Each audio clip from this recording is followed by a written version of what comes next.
ಅಮ್ಮೆ ನಾರಾಯಣ, ದೇವಿ ನಾರಾಯಣ, ಲಕ್ಷ್ಮೀ ನಾರಾಯಣ, ಭದ್ರೆ ನಾರಾಯಣ. ಆತ್ಮೀಯರೆಲ್ಲರಿಗೂ ನನ್ನ ನಮಸ್ಕಾರಗಳು. ಇವತ್ತಿನ ವಿಡಿಯೋದಲ್ಲಿ ಸಾಲಾವಳಿ ನೋಡಬೇಕಾದ್ರೆ ಹೆಸರು ಬಲ ನೋಡ್ತಾರೆ. ಇಬ್ಬರ ಹೆಸರನ್ನು ಕೊಟ್ಟು ಇದಕ್ಕೆ ಹೊಂದಾಣಿಕೆ ಆಗುತ್ತಾ ಅಂತ ಕೇಳ್ತಾರೆ. ಸಾಮಾನ್ಯವಾಗಿ ಜ್ಯೋತಿಷ್ಯ ಶಾಸ್ತ್ರದಲ್ಲಿ ಹಲವಾರು ವಿಚಾರಗಳಿದೆ. ಬೇಕಾಗಿರೋದು ಇದೆ, ಬೇಡದೇ ಇರೋದು ಇದೆ. ಜೊತೆಗೆ ನಾವು ಯಾವುದನ್ನೋ ತಗೊಂಡು ಯಾವುದಕ್ಕೋ ಬಳಸ್ತಾ ಇರ್ತೀವಿ. ಈ ಸಾಲಾವಳಿ ನೋಡೋದ್ರಲ್ಲಿ ಹೆಸರಿನ ಬಲ ಮುಖ್ಯವಾಗಿ ಒಬ್ಬರಿಗೆ ಡೇಟ್ ಆಫ್ ಬರ್ತ್ ಇಲ್ಲದೆ ಹೋಗಿ ಹೆಸರು ಮಾತ್ರ ಇಟ್ಕೊಂಡು ಇಬ್ಬರ ಹೊಂದಾಣಿಕೆಯನ್ನು ಹೇಗಿದೆ ಅಂತ ತಿಳ್ಕೊಳ್ಳೋದ್ರ ಬಗ್ಗೆ ನೋಡೋಣ. ಒಬ್ಬರಿಗೆ ಡೇಟ್ ಆಫ್ ಬರ್ತ್ ಗೊತ್ತಿಲ್ಲ, ಟೈಮ್ ಗೊತ್ತಿಲ್ಲ, ಅದರ ಪ್ರಕಾರ ಅವರಿಗೆ ರಾಶಿ ನಕ್ಷತ್ರ ಗೊತ್ತಿಲ್ಲ, ಅವರಿಬ್ಬರಿಗೂ ಮದುವೆ ಮಾಡಬೇಕು. ಹಾಗಿದ್ದ ಪಕ್ಷದಲ್ಲಿ ಈ ಹೊಂದಾಣಿಕೆ ಹೇಗೆ ಆಗುತ್ತೆ, ಹೊಂದಾಣಿಕೆ ಆಗುತ್ತಾ ಇಲ್ವಾ ಅನ್ನೋದನ್ನು ನೋಡ್ತಾರೆ ಅಂತ ಇಟ್ಕೊಳ್ಳೋಣ. ಸ್ತ್ರೀ ಜಾತಕ ಅಂದರೆ ಸ್ತ್ರೀ ಹೆಸರು ಪ್ರಕಾರ ಆಕೆಗೆ ಲಾವಣ್ಯ, ಲಾಸ್ಯ, ಲಕ್ಷ್ಮಿ ಈ ರೀತಿ ಇರುತ್ತೆ ಅಂತ ಇಟ್ಕೊಳ್ಳೋಣ. ಎಕ್ಸಾಂಪಲ್ಗೆ ಲಾವಣ್ಯ ಅನ್ನೋ ಹೆಸರಿರುವ ಒಂದು ಸ್ತ್ರೀಗೆ ಒಂದು ಪುರುಷನ ಜಾತಕವನ್ನು ಅಂದರೆ ಪುರುಷನ ಹೆಸರನ್ನು ಕೊಟ್ಟು ಸೆಲೆಕ್ಟ್ ಮಾಡ್ತಾರೆ ಅಂತ ಇಟ್ಕೊಳ್ಳೋಣ. ಪುರುಷನ ಹೆಸರು ಜಗದೀಶ್ ಯಾವುದೋ ಒಂದು ಜಗದೀಶ್ ಅಂತ ಇಟ್ಕೊಳ್ಳೋಣ. ಈಗ ಲಾವಣ್ಯ ಅಂತ ಹೆಸರಿರುವ ಒಂದು ಸ್ತ್ರೀಗೆ ಜಗದೀಶ್ ಎಂಬ ಹುಡುಗನನ್ನು ಮ್ಯಾಚ್ ಮಾಡಬೇಕು. ಈಗ ಏನು ಮಾಡ್ತಾರೆ, ನೀವು ಒಬ್ಬರ ಜ್ಯೋತಿಷ್ಯರ ಹತ್ರ ಹೋದರೆ ಅವ್ರೇನು ಮಾಡ್ತಾರೆ ಅಂದರೆ ಆ ಲಾವಣ್ಯ ಅನ್ನೋ ಹೆಸರಿಗೆ ಯಾವ ನಕ್ಷತ್ರ ಬರುತ್ತದೆ ಅಂತ ನೋಡ್ತಾರೆ. ಈಗ ನೀವು ಕೊಟ್ಟ ಹೆಸರಿಗೆ ನಕ್ಷತ್ರವನ್ನು ನೋಡ್ತಾರೆ. ಸಾಮಾನ್ಯವಾಗಿ ಒಬ್ಬರು ಜನನವಾದರೆ ಅವರ ಡೇಟ್ ಆಫ್ ಬರ್ತನ್ನು ಇಟ್ಕೊಂಡು, ಅವರ ಟೈಮ್ ಆಫ್ ಬರ್ತನ್ನು ಇಟ್ಕೊಂಡು, ಅವರ ಪ್ಲೇಸ್ ಆಫ್ ಬರ್ತನ್ನು ಇಟ್ಕೊಂಡು ಆವತ್ತಿನ ಪಂಚಾಂಗದ ಪ್ರಕಾರ ಆ ಟೈಮಲ್ಲಿ ಯಾವ ನಕ್ಷತ್ರ ಇತ್ತು, ಅದು ಯಾವ ಪಾದದಲ್ಲಿತ್ತು ಅಂತ ನೋಡ್ತೀವಿ. ಅಂದರೆ ಉದಾಹರಣೆಗೆ ಅಶ್ವಿನಿ ನಕ್ಷತ್ರ ಅಂದರೆ ಅಶ್ವಿನಿಗೆ 4 ಪಾದಗಳಿದೆ. ಅಶ್ವಿನಿ 1ನೇ ಪಾದ, 2ನೇ ಪಾದ, 3ನೇ ಪಾದ, 4ನೇ ಪಾದ. ಆ ಅಶ್ವಿನಿ ನಕ್ಷತ್ರ ಯಾವ ರಾಶಿಯಲ್ಲಿ ಇದೆ ಅಂದರೆ ಮೇಷ ರಾಶಿಯಲ್ಲಿದೆ. ಮೊದಲು ನಕ್ಷತ್ರವನ್ನು ಕಂಡುಹಿಡಿಯಬೇಕು. ಆ ನಕ್ಷತ್ರ ಕಂಡುಹಿಡಿಯೋದು ಅದೆಲ್ಲ ಹಲವಾರು ವಿಡಿಯೋಗಳು ಹಾಕಿದ್ದೀನಿ. ಅದರ ಪ್ರಕಾರ ಈಗ ವಿಚಾರ, ಈಗ ಈ ವಿಚಾರಕ್ಕೆ ಬರೋಣ. ಆಗ ಅಶ್ವಿನಿಯಲ್ಲಿ ಹುಟ್ಟಿದ್ದರೆ ಅವರಿಗೆ ಆ ನಕ್ಷತ್ರದ ಪ್ರಕಾರ ಹೆಸರಿಡ್ತಾರೆ. ಪ್ರತಿಯೊಂದು ನಕ್ಷತ್ರಕ್ಕೂ ಒಂದು 4 ಅಕ್ಷರಗಳಿದೆ. ಒಟ್ಟು 27 ನಕ್ಷತ್ರಗಳಿದೆ. ಒಂದು ನಕ್ಷತ್ರಕ್ಕೆ 4 ಪಾದಗಳಿದೆ. ಹಾಗೆ ಮಾಡಿದಾಗ 108 ನಕ್ಷತ್ರಗಳ ಪಾದಗಳು ಬರುತ್ತೆ. ಪ್ರತಿಯೊಂದು ಪಾದಕ್ಕೂ ಒಂದು ಅಕ್ಷರ ಇದೆ. ಅಲ್ಲಿಗೆ 108 ಪಾದಗಳಿಗೆ 108 ಅಕ್ಷರಗಳು. ಉದಾಹರಣೆಗೆ ಅಶ್ವಿನಿ ನಕ್ಷತ್ರ ಚು, ಚೆ, ಚೋ, ಲಾ 4 ಅಕ್ಷರಗಳು. ಅಶ್ವಿನಿ 1ನೇ ಪಾದಕ್ಕೆ ಚು, 2ನೇ ಪಾದಕ್ಕೆ ಚೆ, 3ನೇ ಪಾದಕ್ಕೆ ಚೋ, 4ನೇ ಪಾದಕ್ಕೆ ಲಾ. ಹೀಗೆ 4 ಪಾದಗಳಿಗೆ 4 ಅಕ್ಷರಗಳು. ಈಗ ಆ ಒಂದು ಮಗು ಜನನವಾದಾಗ ಆ ನಕ್ಷತ್ರವನ್ನು ಅವತ್ತು ಚಂದ್ರ ಯಾವ ನಕ್ಷತ್ರದಲ್ಲಿ ಸಂಚಾರ ಮಾಡ್ತಿದ್ದನೋ ಅದೇ ಅವರ ನಕ್ಷತ್ರ. ಅದನ್ನು ನೋಡಿ ಅದು ಯಾವ ಪಾದದಲ್ಲಿ ಸಂಚಾರ ಮಾಡ್ತಿತ್ತು ಅಂತ ನೋಡಿ ಅದರ ಪ್ರಕಾರ ಹೆಸರಿಡೋದು. ಆ ಲೆಟರನ್ನು ತಗೊಂಡು ಆ ಲೆಟರ್ಗೆ ಹೆಸರಿಡೋದು.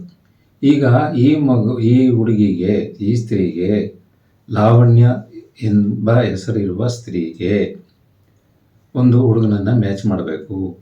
ಈಗ ಆ ಹುಡುಗಿಗೆ ಜಾತಕ ಇಲ್ಲ. ಈಗ ಏನು ಮಾಡ್ತೀವಿ, ರಿವರ್ಸ್ ಬರ್ತೀವಿ. ಲಾವಣ್ಯ ಅನ್ನುವ ಹೆಸರನ್ನು ಕೊಟ್ಟ ಆ ಲಾ ಎಂಬ ಅಕ್ಷರವನ್ನು ಕೊಟ್ಟ ನಕ್ಷತ್ರ ಯಾವುದು ಅಂತ ರಿವರ್ಸ್ ಬರ್ತೀವಿ. ಈಗ ಅವರು ಬ್ಲೈಂಡಾಗಿ ಲಾವಣ್ಯ ಅಂತ ಇಟ್ಬಿಟ್ರು. ಅವ್ರ ನಕ್ಷತ್ರವನ್ನು ನೋಡಿ ಹೆಸರಿಟ್ಟಿಲ್ಲ. ನೀವು ಅದನ್ನು ಚೆನ್ನಾಗಿ ಅರ್ಥ ಮಾಡ್ಕೋಬೇಕು. ಈಗ ಲಾವಣ್ಯ ಅಂತ ಹೆಸರಿಗೆ ಅಶ್ವಿನಿ ನಕ್ಷತ್ರ ಬರುತ್ತೆ. ಹಾಗಾದರೆ ಲಾವಣ್ಯ ಹುಟ್ಟಿರುವುದು ಅಶ್ವಿನಿ ನಕ್ಷತ್ರ ಅಂತ ತೀರ್ಮಾನಕ್ಕೆ ಬರ್ತೀವಿ. ಎರಡನೇದಾಗಿ ಆ ಅಶ್ವಿನಿ ನಕ್ಷತ್ರ ಇರೋದು ಮೇಷರಾಶಿಯಲ್ಲಿ. ಹಾಗಾದರೆ ಲಾವಣ್ಯ ಅಶ್ವಿನಿ ನಕ್ಷತ್ರ, ಮೇಷರಾಶಿ, ಅಶ್ವಿನಿ ನಕ್ಷತ್ರ 4ನೇ ಪಾದ ಅಂತಲೂ ತಗೋಬೋದು. ಸೊ ಹಾಗೆ ಡಿಸೈಡ್ ಆಯಿತು. ಈಗ ಹುಡುಗನ ಜಾತಕವನ್ನು ನೋಡ್ತೀವಿ. ಹುಡುಗನ ಹೆಸರನ್ನು, ಜಾತಕ ಇಲ್ಲ ಹುಡುಗನಿಗೂ. ಈಗ ಜಗದೀಶ್ ಎಂಬ ಹುಡುಗ. ಆ ಜಗದೀಶ್ ಎಂಬ ಬಂದು ಯಾವ ಇದರಲ್ಲಿ ನಕ್ಷತ್ರದಲ್ಲಿ ಬರುತ್ತೆ? ಅದು ಉತ್ತರಾಷಾಢ ನಕ್ಷತ್ರದಲ್ಲಿ ಬರುತ್ತೆ. ಉತ್ತರಾಷಾಢ ನಕ್ಷತ್ರ ಯಾವುದ್ರಲ್ಲಿ ಬರುತ್ತೆ? ಮಕರ ರಾಶಿಯಲ್ಲಿ ಬರುತ್ತೆ. ಹಾಗಾದರೆ ಉತ್ತರಾಷಾಢ ನಕ್ಷತ್ರ ಮಕರ ರಾಶಿ ಅಂತ ಹುಡುಗನ ನಕ್ಷತ್ರವನ್ನು, ರಾಶಿಯನ್ನು ನಾವು ತೀರ್ಮಾನಕ್ಕೆ ಬರ್ತೀವಿ. ಯಾವುದರಿಂದ? ಈ ಹೆಸರನ್ನು ಮಾತ್ರ ಇಟ್ಕೊಂಡು. ಈಗ ಮ್ಯಾಚ್ ಮಾಡಿ ನೋಡ್ತೀವಿ. ಈಗ ಇದಕ್ಕೂ ಮ್ಯಾಚ್ ಆಗಲ್ಲ. ಯಾವುದಕ್ಕೂ? ಈ ಲಾವಣ್ಯಗೂ ಜಗದೀಶ್ಗೂ ಮ್ಯಾಚಿಂಗ್ ಇಲ್ಲ. ಮ್ಯಾಚಿಂಗ್ ಯಾವ ರೀತಿ ನೋಡ್ತೀವಿ? ಮತ್ತೆ ಸಾಲಾವಳಿಯಲ್ಲಿ ನೋಡ್ತೀವಿ. ಸಾಲಾವಳಿಯಲ್ಲಿ ನೋಡೋ ಪದ್ಧತಿ ಏನು? ಜಾತಕದ ಪ್ರಕಾರ ನಕ್ಷತ್ರ ಇಟ್ಕೊಂಡು ಅದನ್ನು ನೋಡೋದು. ಸೊ ಅದೆಲ್ಲನೂ ಅಪ್ಲೈ ಮಾಡಿಬಿಡ್ತೀವಿ ಬರೀ ಒಂದೇ ಒಂದು ಹೆಸರಿನಿಂದ. ಈಗ ಅರ್ಥ ಆಯ್ತಲ್ಲ? ಲಾವಣ್ಯ ಅನ್ನೋ ಹೆಸರಿಗೆ ಅವರ ಜಾತಕ ಇಲ್ಲ, ಹೆಸರನ್ನ ಇಟ್ಕೊಂಡು ನಕ್ಷತ್ರ ಕಂಡುಹಿಡ್ತೀವಿ, ರಾಶಿನ ಕಂಡುಹಿಡ್ತೀವಿ. ಅದರ ಪ್ರಕಾರ ಹುಡುಗಂತು ಮ್ಯಾಚ್ ಮಾಡಿ ನೋಡಿದ್ವಿ, ಮ್ಯಾಚ್ ಆಗಲಿಲ್ಲ. ಸರಿ, ಇನ್ನೊಂದು ಅದೇ ಲಾವಣ್ಯಗೆ ಇನ್ನೊಂದು ರಂಜಿತ್ ಅಂತ ಇಟ್ಕೊಳ್ಳೋದು. ಹುಡುಗನನ್ನು ಮ್ಯಾಚ್ ಮಾಡಿ ನೋಡ್ತೀವಿ. ಹುಡುಗನ ಹೆಸರ ಪ್ರಕಾರ ರಂಜಿತ್ ಎನ್ನುವ ಹೆಸರಿಗೆ ಯಾವ ನಕ್ಷತ್ರ ಬರುತ್ತೆ? ಚಿತ್ತಾ ನಕ್ಷತ್ರದ 3ನೇ ಪಾದ ಬರುತ್ತೆ. ಚಿತ್ತಾ ನಕ್ಷತ್ರದ 3ನೇ ಪಾದ ತುಲಾ ರಾಶಿಯಲ್ಲಿ ಬರುತ್ತೆ.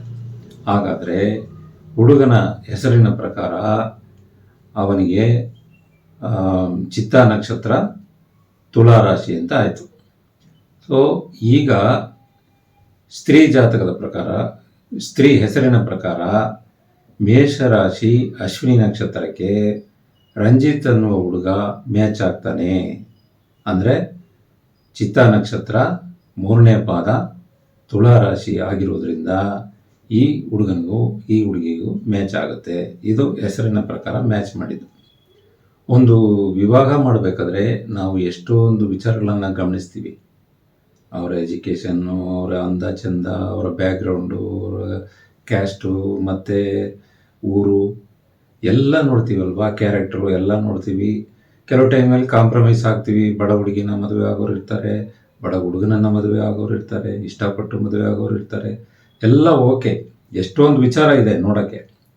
ಆದರೆ ಅದರಲ್ಲಿ ಒಂದು ಮುಖ್ಯವಾದ ವಿಚಾರ, ಜಾತಕವನ್ನು ಹೊಂದಾಣಿಕೆಯನ್ನು, ಅದರಲ್ಲೂ ನಮ್ಮ ಕರ್ನಾಟಕದಲ್ಲಿ ಹೊಂದಾಣಿಕೆಯನ್ನು, ಸಾಲಾವಳಿಯನ್ನು ನೋಡಿ ಮದುವೆ ಮಾಡೋದು.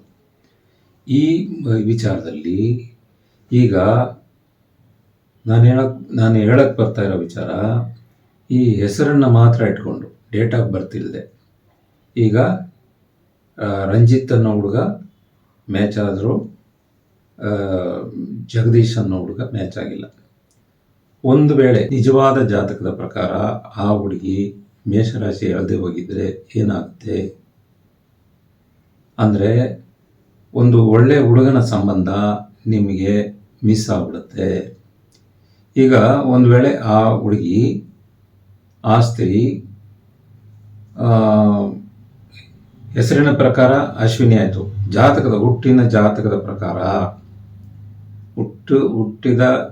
ಪ್ರಕಾರ ಒಂದು ವೇಳೆ ರೇವತಿ ನಕ್ಷತ್ರ ಆಗಿ ಮೀನರಾಶಿಯಾಗಿದ್ದರೆ, ರೇವತಿ ನಕ್ಷತ್ರವಾಗಿ, ಇದು ಎಕ್ಸಾಂಪಲ್ಗೆ ಹೇಳ್ತಾ ಇರೋದು, ಇದರಲ್ಲಿ ಒಂದು ಸಾಧ್ಯತೆ ಅನ್ನೋದು 27 ನಕ್ಷತ್ರಕ್ಕೂ ಬರುತ್ತೆ. 27 ನಕ್ಷತ್ರದಲ್ಲಿ 13-14 ನಕ್ಷತ್ರಗಳು ಸುಮಾರು ಒಂದು 50% ನಕ್ಷತ್ರಗಳು ಮ್ಯಾಚ್ ಆಗುತ್ತೆ. ಇನ್ನು 50% ಮ್ಯಾಚ್ ಆಗದೆ ಹೋಗ್ಬೋದು. ಆದರೆ ನಿಜವಾದ ಜಾತಕದ ಪ್ರಕಾರ ಒಂದು ವೇಳೆ ಈ ಹುಡುಗಿನೇ ಮೀನರಾಶಿಯಲ್ಲಿ ಹುಟ್ಟಿದ್ದರೆ ಆ ಜಗದೀಶ್ ಅನ್ನೋ ಹುಡುಗನ ಜಾತಕದ ಹೆಸರಿನ ಪ್ರಕಾರ ಮ್ಯಾಚ್ ಆಗುತ್ತೆ. ಒಂದು ವೇಳೆ ಆ ಜಾತಕನಿಗೂ ಅಂದರೆ ಆ ಜಗದೀಶು ಜಾತಕದಿಂದ ಬೇರೆ ನಕ್ಷತ್ರವಾಗಿದ್ರೆ ಇದೇ ಅಶ್ವಿನಿಗೆ ಮ್ಯಾಚ್ ಆಗಬಹುದಿತ್ತು. ಅರ್ಥ ಆಯ್ತಲ್ಲ? ಇಲ್ಲಿ ಎರಡು ಸರಿಯಾಗಿದ್ದನ್ನೇ ಸೇರಿಸ್ತೀವ, ಎರಡು ಸರಿ ಆಗದೆ ಹೋಗಿದ್ದನ್ನೇ ಬೇಡ ಅಂತ ರಿಜೆಕ್ಟ್ ಮಾಡ್ತೀವ ಅನ್ನೋದ್ರಲ್ಲಿ ಯಾವುದೇ ಗ್ಯಾರಂಟಿ ಇಲ್ಲ. ಬರೀ ಹೆಸರಿನಿಂದ ನಕ್ಷತ್ರ ಕಂಡುಹಿಡಿದು ಅವರ ರಾಶಿಯನ್ನು ಕಂಡುಹಿಡಿದು ಅದಕ್ಕೆ ಹೊಂದಾಣಿಕೆ ನೋಡೋದ್ರಿಂದ ಯಾವುದೇ ಪ್ರಯೋಜನವಿಲ್ಲ. ಜ್ಯೋತಿಷ್ಯ ಶಾಸ್ತ್ರವನ್ನು ಯಾವುದಕ್ಕೆ ಎಷ್ಟಕ್ಕೆ ಹೇಗೆ ಬಳಸ್ಕೋಬೇಕು ಎಂಬುದನ್ನು ಚೆನ್ನಾಗಿ ಅರ್ಥ ಮಾಡ್ಕೋಬೇಕು.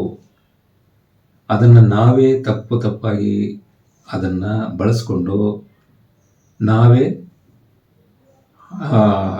ಒಳ್ಳೆ ಸಂಬಂಧವನ್ನು ಕಳೆದುಕೊಳ್ಳಬಾರದು. ಅದೇ ರೀತಿ ಕೆಟ್ಟ ಸಂಬಂಧವನ್ನು ಮಾಡಿಕೊಳ್ಳಬಾರ್ದು. ಹೇಗೆ ಬೇಕಾದರೂ ಆಗ್ಬೋದು. ನಿಮಗೆ ಕರೆಕ್ಟಾಗಿರೋ ಜಾತಕವನ್ನು ನೀವು ರಿಜೆಕ್ಟು ಮಾಡ್ಬೋದು, ಸರಿ ಇಲ್ಲದ ಜಾತಕವನ್ನು ಸೇರಿಸ್ಕೊಳ್ಳಬಹುದು, ಅಥವಾ ಅಪ್ಪಿತಪ್ಪಿ ಸರಿಯಾಗಿರೋದನ್ನೇ ಸೇರಿಸ್ಕೋಬೋದು, ಸರಿಯಾಗಿ ಇಲ್ಲದೆ ಇರೋದನ್ನೇ ಬೇಡ ಅಂತ ಬಿಟ್ಟಿರ್ಬೋದು. ಹೇಗೆ ಬೇಕಾದರೂ ಆಗ್ಬೋದು, ಚಾಯ್ಸಸ್ಸು. ಅಂದರೆ ಇವತ್ತಿನ ದಿನದಲ್ಲಿ ಮದುವೆ ಆಗೋದೇ ತುಂಬ ಕಷ್ಟ ಇದೆ.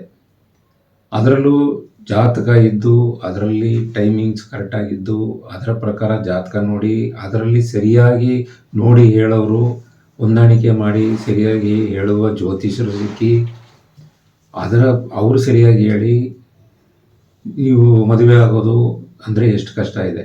ಇದರಲ್ಲಿ ಆ ದೋಷ, ಈ ದೋಷ, ಕುಜ ದೋಷ, ರಾಹುಕೇತು ದೋಷ, ಮೂಲ ನಕ್ಷತ್ರ ದೋಷ, ಆಶ್ಲೇಷ ನಕ್ಷತ್ರದ ದೋಷ, ಮಾಂಗಲ್ಯ ದೋಷ, ಎಷ್ಟು ದೋಷಗಳು ಹೇಳಿ ನಿರಾಕರಿಸಿ ಮದುವೆಗಳು ನಿಂತೋಗ್ತವೆ. ಅದರಲ್ಲಿ ಸಾರ್ವಜನಿಕರಾಗಿ ಒಬ್ಬರು ಪೇರೆಂಟ್ಸ್ ಆಗಿ ನೀವೇ ಮಾಡುವ ತಪ್ಪುಗಳು ಏನು ಅಂದರೆ, ಜಾತಕ ಇಲ್ಲದೆ ಇರುವ ಒಂದು ಸ್ತ್ರೀ ಪುರುಷನ ಹೆಸರನ್ನು ತಗೊಂಡು ಅದಕ್ಕೆ ಸಾಲಾವಳಿ ನೋಡುವುದು. ಅದಕ್ಕೆ ಏನು ಮಾಡಬೇಕು?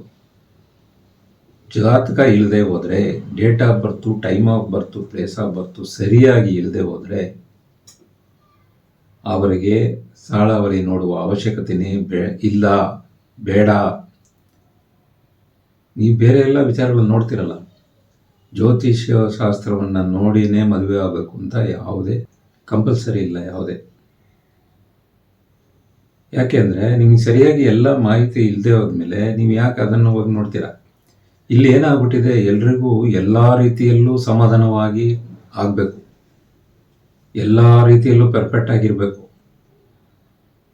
ಆಗ ಏನೋ ಇಷ್ಟು ಸಾಳವಳಿ ಆ ಹೆಸರಿಂದ ಹೆಸರು ನೋಡ್ಬಿಟ್ಟು ಅದು ತಪ್ಪಾದ ನಕ್ಷತ್ರ ಎಲ್ಲರಿಗೂ ಅವರ ನಕ್ಷತ್ರದ ಪ್ರಕಾರನೇ ಹೆಸರಿಡ್ತಾರ. ಈಗ ನಿಮ್ಮ ಫ್ಯಾಮಿಲಿಯಲ್ಲೇ ನೋಡ್ಕೊಳ್ಳಿ, ನಿಮ್ಮ ಹೆಸರು ಬೇರೆ ಇರುತ್ತೆ, ನಿಮ್ಮ ನಕ್ಷತ್ರ ಬೇರೆ ಇರುತ್ತೆ. ಎಷ್ಟೊಂದು ಜನಕ್ಕೆ ನನ್ನ ಹೆಸರು ಆಗಿದೆ, ನನ್ನ ನಕ್ಷತ್ರದ ಪ್ರಕಾರ ನನ್ನ ಹೆಸರಿಟ್ಟಿಲ್ಲ, ನಮ್ಮ ಮನೆಯವ್ರಿಗಿಟ್ಟಿಲ್ಲ. ಹೆಸರು ಪ್ರಕಾರ ಆಗಿದ ಮೇಲೆ ಆ ಹೆಸರಿಗೆ ಇನ್ನೊಂದು ಹೆಸರನ್ನು ನೋಡಿ, ಅದಕ್ಕೆ ನಕ್ಷತ್ರವನ್ನು ನೋಡಿ, ಎರಡೆರಡು ಬರಲ್ಲ. ಚೆನ್ನಾಗಿ ನೆನಪಿನಲ್ಲಿ ಇಟ್ಟುಕೊಳ್ಳಿ, ನಿಮ್ಮ ಜಾತಕದ ಪ್ರಕಾರವೇ ಹೆಸರು ಬರಬೇಕೇ ಹೊರತು ಹೆಸರಿನ ಪ್ರಕಾರ ಜಾತಕ ಬರುವುದಿಲ್ಲ. ನಾನು 15 ವರ್ಷದ ಹಿಂದೆನೇ ಆ ಪುಸ್ತಕದಲ್ಲೇ ಬರೆದುಬಿಟ್ಟಿದ್ದೀನಿ. ನೀವು ಜ್ಯೋತಿಷ್ಯರ ಪುಸ್ತಕದಲ್ಲೇ ಬರೆದಿದ್ದೀನಿ. ಹೆಸರಿನಿಂದ ಜಾತಕದಿಂದ ಹೆಸರು ಬರುತ್ತೆ ಹೊರತು ಹೆಸರಿನಿಂದ ಜಾತಕ ಬರೋದಿಲ್ಲ. ಅದರಿಂದ ಇಲ್ಲಿ ಏನೇನು ಸಾಧ್ಯತೆಗಳಿದೆ? ಬರೀ ಹೆಸರಲ್ಲಿ ನೀವು ಸಾಲಾವಳಿ ನೋಡೋದ್ರಿಂದ ಏನೇನು ಸಾಧ್ಯತೆಗಳಿದೆ? ಬರೀ ಒಂದು ಫೀಸ್ ಬರುತ್ತೆ ಜ್ಯೋತಿಷರಿಗೆ ಅಷ್ಟೇ. ನಾನು ನೋಡೋದೇ ಇಲ್ಲ, ನಾನು ಬರೀ ಡೇಟ್ ಆಫ್ ಬರ್ತ್ ಇಲ್ಲ ಅಂದರೆ ನೋಡೋದೇ ಇಲ್ಲ. ಹಾಗೆ ಮಾಡಿಸಿ ಮದುವೆ ಮಾಡ್ಕೊಳ್ಳಿ. ಇನ್ನೊಂದು ತಿಳ್ಕೊಳ್ಳಿ, ಹೆಸರನ್ನ ಜಾತಕ ಇದ್ದರೂ ಕೂಡ ಸಾಳಾವಳಿ ನೋಡೋದ್ರಲ್ಲಿ ತುಂಬ ಗೊಂದಲಗಳು ಇದೆ. ಸಾಳಾವಳಿ ನೋಡುವುದು ಹೇಗೆ ಅಂತ ಒಂದು ಪುಸ್ತಕ ಬರಿತಾ ಇದ್ದೀನಿ. ನನಗೆ 2 ವರ್ಷ ಆಗಿದೆ. ಅಷ್ಟೊಂದು ಗೊಂದಲ ಇದೆ ಅದರಲ್ಲಿ. ಅದನ್ನು ಹೇಗೆ ಒಂದು ರೂಪಕ್ಕೆ ತರೋದು ಅನ್ನೋದ್ರಲ್ಲೇ 2 ವರ್ಷ ಆಗಿದೆ. ಬರೀ ಸಿಂಪಲ್ ಪುಸ್ತಕ. ಯಾಕೆಂದರೆ ಜ್ಯೋತಿಷ್ಯ ಶಾಸ್ತ್ರನ ಅವರವ್ರ ಇಷ್ಟಕ್ಕೆ ಬರೆದುಬಿಟ್ಟಿದ್ದಾರೆ. ಇದ್ರ ಒಂದು ದಿನಕೂಟ ಮ್ಯಾಚ್ ಆದರೆ ಗಣಕೂಟ ಮ್ಯಾಚ್ ಆಗಲ್ಲ. ಈ ರೀತಿ ಗೊಂದಲವನ್ನು ಮಾಡಿಟ್ಟಿದ್ದಾರೆ. ಅದನ್ನು ಆಮೇಲೆ ಅದು ಜಾತಕ ಇದ್ದರೂ ಕೂಡ ಗೊಂದಲ ಇದೆ, ಅದನ್ನು ಆಮೇಲೆ ನೋಡ್ಕೊಳ್ಳೋಣ. ಅದನ್ನು ನಾನು ಪುಸ್ತಕ ಬರಿತಾ ಇದ್ದೀನಿ. ಅದರಲ್ಲೂ ಹಲವಾರು ತಿದ್ದುಪಡಿಗಳನ್ನು ಅಪ್ಡೇಟ್ ಮಾಡಬೇಕಾಗಿರುವ ಅವಶ್ಯಕತೆ ಇದೆ. ಹಾಗಿದ ಮೇಲೆ ಬರೀ ಹೆಸರನ್ನು ಇಟ್ಕೊಂಡು ಯಾಕೆ ನೋಡ್ತೀರಾ? ಬೇಡ. ಒಳ್ಳೆ ಸಂಬಂಧ ಆದರೆ ಮದುವೆ ಮಾಡಿಸಿ. ಡೇಟ್ ಆಫ್ ಬರ್ತು ಆಲ್ಮೋಸ್ಟ್ ಇರುತ್ತೆ, ಒಂದು ವೇಳೆ ಇಲ್ಲ ಅಂದರೆ. ಆಗಿದ್ದರೆ ಡೇಟ್ ಆಫ್ ಬರ್ತ್ ಇದ್ದರೆ ಅದರ ಪ್ರಕಾರ ನೋಡಿ, ಹೆಸರಿನ ಪ್ರಕಾರ ನೋಡೋಕೆ ಹೋಗಬೇಡಿ. ಇನ್ನೊಂದಾಗುತ್ತೆ. ಈಗ ನಾನು ಉದಾಹರಣೆ ಹೇಳಿದೆ, ಲಾವಣ್ಯಗೆ ಜಗದೀಶ್ ಮ್ಯಾಚ್ ಆಗುತ್ತೆ. ಆದರೆ ಮೀನರಾಶಿ ಪ್ರಕಾರ ಚಾ ಬರುತ್ತೆ ಅಂತ ಇಟ್ಕೊಳ್ಳೋಣ. ರೇವತಿ ನಕ್ಷತ್ರದಲ್ಲಿ ಚಾ ಬರುತ್ತೆ, ಚಾರ್ವಿ ಅಂತ ಇಟ್ಕೊಳ್ಳೋಣ. ಚಾರ್ವಿಗೆ ಮ್ಯಾಚ್ ಆಗಲ್ಲ, ಲಾವಣ್ಯಗೆ ಮ್ಯಾಚ್ ಆಗುತ್ತೆ. ಈಗ ಒಂದೇ ಸ್ತ್ರೀಗೆ ಎರಡೆರಡು ಹೆಸರುಗಳು ಇಟ್ಟಿರ್ತಾರೆ. ಅದೇ ರೀತಿ ಹುಡುಗನಿಗೂ ಎರಡೆರಡು ಹೆಸರು ಇಟ್ಟಿರ್ತಾರೆ. ಈಗ ಒಂದು ಹೆಸರಲ್ಲಿ ಆಗಿಲ್ಲ ಅಂದರೆ ಇನ್ನೊಂದು ಹೆಸರಲ್ಲಿ ನೋಡಿ ಅಂತಾರೆ. ಅದೇ ಹುಡುಗ ಅದೇ ಹುಡುಗಿ ಹೆಸರು ಮಾತ್ರ ಬೇರೆ, ಆದರೆ ಸಾರಾವಳಿ ಒಂದರಲ್ಲಿ ಮ್ಯಾಚ್ ಆಗುತ್ತೆ, ಒಂದರಲ್ಲಿ ಮ್ಯಾಚ್ ಆಗಲ್ಲ. ಇದ್ಯಾವ ಲಾಜಿಕ್ ಇಲ್ಲದೆ ಏನು ಮಾಡ್ತೀರಾ? ಅದನ್ನು ನೋಡಿ ಏನು ಮಾಡ್ತೀರಾ? ಪ್ರಯೋಜನವಿಲ್ಲ, ವೇಸ್ಟು. ಅದನ್ನು ನೋಡೋದೇ ವೇಸ್ಟು. ಬರೀ ಜ್ಯೋತಿಷರಿಗೆ ಫೀಸ್ ಕೊಟ್ಟಂಗಾಗುತ್ತೆ, ಒಳ್ಳೆ ಸಂಬಂಧನ ಕಳ್ಕೊಂಡಂಗೂ ಆಗುತ್ತೆ, ಕೆಟ್ಟ ಸಂಬಂಧನ ಸೇರಿಸ್ಕೊಂಡಂಗೂ ಆಗುತ್ತೆ. ಇದೆಲ್ಲ ಸರಿ ಮಾಡ್ಕೋಬೇಕಾಗುತ್ತೆ. ಆದ್ದರಿಂದ ಡೇಟ್ ಆಫ್ ಬರ್ತ್ ಇದ್ದರೆ ಮಾತ್ರ ಸಾಳಾವಳಿಯನ್ನು ನೋಡಿ. ಇಲ್ಲದೆ ಹೋದರೆ ಬೇರೆ ವಿಚಾರಗಳನ್ನು ನೋಡೋಕ್ಕೆ ಬೇಕಾದಷ್ಟು ನೋಡ್ತಿರಲ್ವ, ಅದೆಲ್ಲ ನೋಡಿ. ಸಂಕ್ಷಿಪ್ತವಾಗಿ, ನಿಮ್ಮ ಬಳಿ ಸರಿಯಾದ ಡೇಟ್ ಆಫ್ ಬರ್ತ್ ಇದ್ದರೆ ಮಾತ್ರ ಸಾಳಾವಳಿಯನ್ನು ನೋಡಿ, ಇಲ್ಲದೆ ಹೋದರೆ ನೋಡಬೇಡಿ. ಹೆಸರು ಬಲ ಎಂಬ ಪದ ಬಳಕೆನೇ ಸರಿಯಿಲ್ಲ. ಎರಡು ಹೆಸರಿನಿಂದ ಯಾವುದೇ ಬಲ ಬರುವುದಿಲ್ಲ. ಹಾಗೆ ಎಲ್ಲ ರೀತಿಯಲ್ಲೂ ಕೂಡಿ ಬರಬೇಕು, ಪರ್ಫೆಕ್ಟ್ ಆಗಿರಬೇಕು ಅಂತ ಬಯಸಬೇಡಿ. ಅದೇ ರೀತಿ ಆಸ್ಟ್ರಾಲಜಿಯಲ್ಲೂ ಮ್ಯಾಚ್ ಆಗಿಬಿಡಬೇಕು ಅಂತ ನೋಡಕ್ಕೆ ಹೋಗಬೇಡಿ. ಹೆಸರಿನ ಬಲ ನೋಡೋದ್ರಿಂದ ಯಾವುದೇ ಪ್ರಯೋಜನವಿಲ್ಲ. ಒಂದು ಶಾಸ್ತ್ರದಿಂದ ಒಬ್ಬರಿಗೆ ಒಳ್ಳೆಯದಾಗಬೇಕು, ಶಾಸ್ತ್ರದಿಂದ ಒಬ್ಬರಿಗೆ ಡೆವಲಪ್ ಆಗಬೇಕು. ಅವಾಗ ಮಾತ್ರ ಶಾಸ್ತ್ರವನ್ನು ಬಳಸಬೇಕು, ಅದಕ್ಕೆ ಮಾತ್ರ ಶಾಸ್ತ್ರವನ್ನು ಬಳಸಬೇಕು ಎಂಬುದು ನನ್ನ ಉದ್ದೇಶ. ಅದರಿಂದ ನಮ್ಮದೇ ಆದ ಒಂದು ಸಿಸ್ಟಮನ್ನು, ಜ್ಯೋತಿಷ್ಯ ಶಾಸ್ತ್ರದಲ್ಲಿ ಒಂದು ಮೆಥಡನ್ನು ನಾವು ಮಾಡೋಣ ಅಂತಿದ್ದೀನಿ. ಮುಂದಿನ ದಿನಗಳಲ್ಲಿ ಮಾಡ್ತೀನಿ. ಅದರಲ್ಲಿ ಈ ಬೇಡದಿರೋದ ವಿಚಾರಗಳೆಲ್ಲ ತೆಗೆದುಬಿಟ್ಟು ಬೇಕಾಗಿರೋದಕ್ಕೆ ಮಾತ್ರ ಜ್ಯೋತಿಷ್ಯ ಶಾಸ್ತ್ರವನ್ನು ಬಳಸ್ಕೋಬೇಕು. ಹಾಗೆ ಬಳಸಿ. ಇನ್ನೂ ಹಲವಾರು ವಿಚಾರಗಳು ಇದೆ, ಇದರ ಬಗ್ಗೆ ಎಲ್ಲ ಡಿಸ್ಕಸ್ ಮಾಡಬೇಕಾಗಿದೆ, ಸರಿ ಮಾಡಬೇಕಾಗಿದೆ. ಏನು ನಮ್ಮಿಂದ ಏನಾಗುತ್ತೋ ಒಳ್ಳೆಯದು ಅದನ್ನು ಮಾಡೋಕ್ಕೆ ಪ್ರಯತ್ನ ಮಾಡ್ತೀವಿ. ಹಾಗೆ ಕಳೆದ ವಿಡಿಯೋದಲ್ಲಿ ನಮ್ಮ ನೀವು ಜ್ಯೋತಿಷ್ಯರೇ ಪುಸ್ತಕ ಮತ್ತು 3 ಪುಸ್ತಕಗಳ ಬಗ್ಗೆ ತಿಳಿಸಿದ್ದೆ. ಅದರಲ್ಲಿ ರೇಟು ಹೇಳಿರಲಿಲ್ಲ, ಅದು ಮಿಸ್ ಆಯಿತು. ನೀವು ಜ್ಯೋತಿಷ್ಯರೇ ಭಾಗ 1 600 ಇದೆ.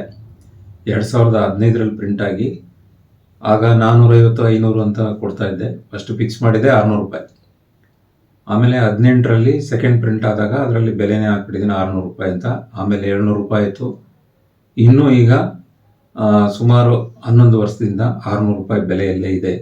ಈಗ ಪ್ರಿಂಟಿಂಗ್ ರೇಟು ಚಾರ್ಜಸ್ ಎಲ್ಲ ಜಾಸ್ತಿ ಆದರೂ 600 ಇದೆ. ಅದೇ ರೀತಿ ನೀವು ಜ್ಯೋತಿಷ್ಯರೇ ಭಾಗ 2 5 ವರ್ಷ ಹಿಂದೆ ಫಸ್ಟ್ ಪ್ರಿಂಟ್ ಆಗಿತ್ತು. ಆಗ 1500 ಇತ್ತು. ಈಗ ಬರೀ 100 ಮಾತ್ರ ಜಾಸ್ತಿ ಮಾಡಿದ್ದೇನೆ. ಈಗ ಪ್ರಿಂಟಿಂಗ್ ಚಾರ್ಜಸ್ ಎಲ್ಲ ತುಂಬ ಜಾಸ್ತಿ ಆಗಿದ್ದರೂ ಕೂಡ ಬರೀ 100 ಮಾತ್ರ ಜಾಸ್ತಿ ಮಾಡಿದ್ದೀನಿ. ಹಾಗೆ ಕವಡೆಗಳು ಪುಸ್ತಕ 600 ಸಂಖ್ಯಾಶಾಸ್ತ್ರದ ಪುಸ್ತಕ 750 750 ಸಂಖ್ಯಾಶಾಸ್ತ್ರ ನೀವು ಜ್ಯೋತಿಷ್ಯರೇ ಭಾಗ 1 600, ಕವಡೆಗಳು ಮಾತನಾಡ್ತವೆ ಪುಸ್ತಕ 600, ನೀವು ಜ್ಯೋತಿಷ್ಯರೇ ಭಾಗ 2 1600 ಪ್ಲಸ್ 100 ರೂಪೀಸು ಕೊರಿಯರ್ ಚಾರ್ಜಸ್ ಆಗುತ್ತೆ. ನೇರವಾಗಿ ಬಂದರೆ ಇದೇ ಬೆಲೆಯಲ್ಲಿರುತ್ತೆ. ನಾವು ತುಂಬ ವರ್ಷಗಳಿಂದ ಬೆಲೆ ಜಾಸ್ತಿ ಮಾಡಿಲ್ಲ, ಅದರಿಂದ ಡಿಸ್ಕೌಂಟ್ ಯಾವುದು ಕೊಡ್ತಾಯಿಲ್ಲ. ಹಾಗೆ ದೇವಿ ಉಪಾಸನೆ ಏನಾದರೂ ತಗೋಬೇಕಾದ್ರೆ, ಯಂತ್ರ ಮಂತ್ರ ಕಾರ್ಯಾಗಾರದಲ್ಲಿ ಭಾಗವಹಿಸಬೇಕಾದ್ರೆ ಇಂಡಿವಿಜುವಲ್ ಕ್ಲಾಸ್ ಇರುತ್ತೆ.